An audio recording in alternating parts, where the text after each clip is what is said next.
This is Channels Television's breaking news.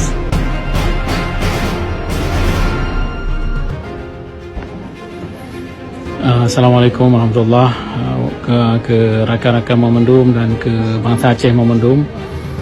Urangnya nak ke urau ke tikurang acara ba kantor PBB, acara forum indigenous people, acara ke orang-orang asli, dan urangnya pegah perkara tapi dah pegah perkara merdeka sebab judul tahunnya nak ke perkara kiban cara kedanya punya orang-orang pribumi berjit tak demo merdeka. Jadi letak undang-undang yang kali dipegat oleh PBB kedanya dibaga orang asli nah hak kedanya untuk datang laki merdeka, yang letak solusi-solusi yang kali dipegat oleh PBB hana melanggar dengan undang-undang dunia.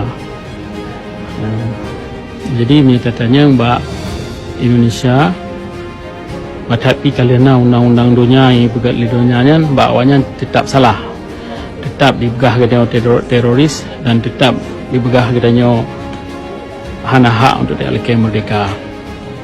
Jadi orangnya Indonesia diminta macam-macam alasan dan macam-macam cara supaya kedanya baik tak melawan awaknya, supaya baik tak lagi merdeka. Jadi dengan kedanya hana tak lagi merdeka dan hana tak pegat apa, maka apa yang na dalam bumi kedanya akan habis dicok oleh awaknya Memendum. Yang menansid akan dihabis bangsa Aceh ni, dipegadah bangsa kedanya, ditukar agama kedanya, dipegadah budaya kedanya, dumpa yang adihnan perkara tentang orang Aceh Memendum dihabis oleh awaknya. Jadi bagi kedanya yang tayak laki merdeka dia cok hak draw tu kalihna dalam undang-undang PBB yang kedanya na hak untuk merdeka. Ya, jadi lagi yang bercut dari loan gahaba ke orang-orang dari kantor PBB di Tinau di New York.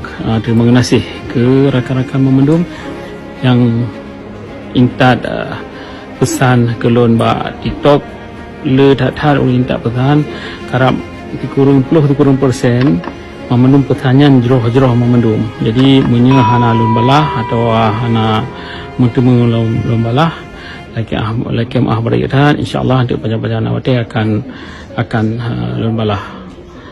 Terima kasih. Assalamualaikum warahmatullahi